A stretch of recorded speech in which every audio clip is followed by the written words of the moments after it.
হরে কৃষ্ণ। দেখুন গোপালের স্নান দর্শন করুন। এই যে প্রথমে গোমূত্র এবং গোবর দিয়ে গোপালকে স্নান করানো হচ্ছে।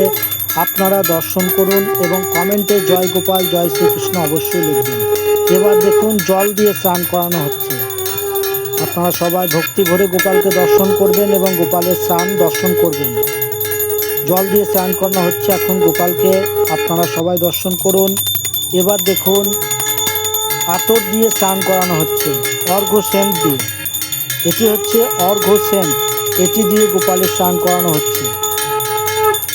আপনারা সবাই ভক্তি ভরে দর্শন করবেন আমাদের ছোট্ট সোনা গোপালকে। এবার দেখুন জল দিয়ে স্নান করানো হচ্ছে। অর্ঘ্য সেন্টের পর জল দিয়ে গোপালের গা ধুয়ে দেওয়া হচ্ছে।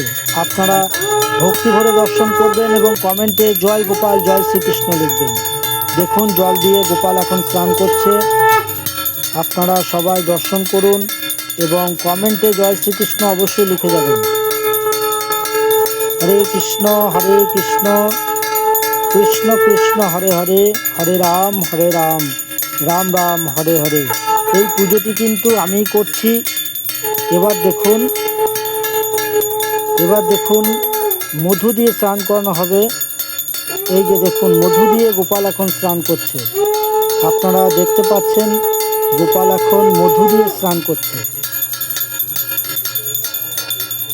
যারা যারা দর্শন করছেন কমেন্টে অবশ্যই জয় শ্রীকৃষ্ণ লিখবেন এবং ভিডিওটি সম্পূর্ণ দেখার চেষ্টা করবেন।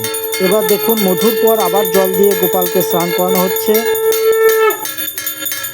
আর গোপালকে স্নান অবশ্যই আপনারা সবাই শঙ্খ দিয়ে স্নান করাবেন।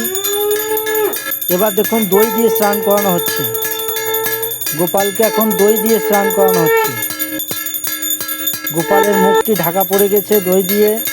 এবার দেখুন জল দিয়ে আবার স্নান করানো হচ্ছে, গঙ্গা জল দিয়ে, যাতে গোপালের গাটি পরিষ্কার হয়ে যায়। এরপর দেখুন আবার জল দিয়ে আরেকবার গোপালের গাটি পরিষ্কার করে দেওয়া হলো। এবার আপনারা দর্শন করুন দুধ দিয়ে স্নান করবে। এবার গোপাল কিন্তু দুধ দিয়ে স্নান করবে। এই যে দেখুন এবার কিন্তু দুধ দিয়ে স্নান করছে গোপাল। যারা যারা ভিডিওটি দর্শন করছেন তারা কিন্তু অবশ্যই কমেন্টে জয় শ্রীকৃষ্ণ লিখে যাবেন। যারা যারা ভিডিওটি দর্শন করছেন অবশ্যই কিন্তু জয় শ্রীকৃষ্ণ কমেন্টে লিখে যাবেন। দেখুন জল দিয়ে স্নান করানো হয়ে গেল। এটি আমাদের বাড়িতেই গোপালের পুজোটি হয়।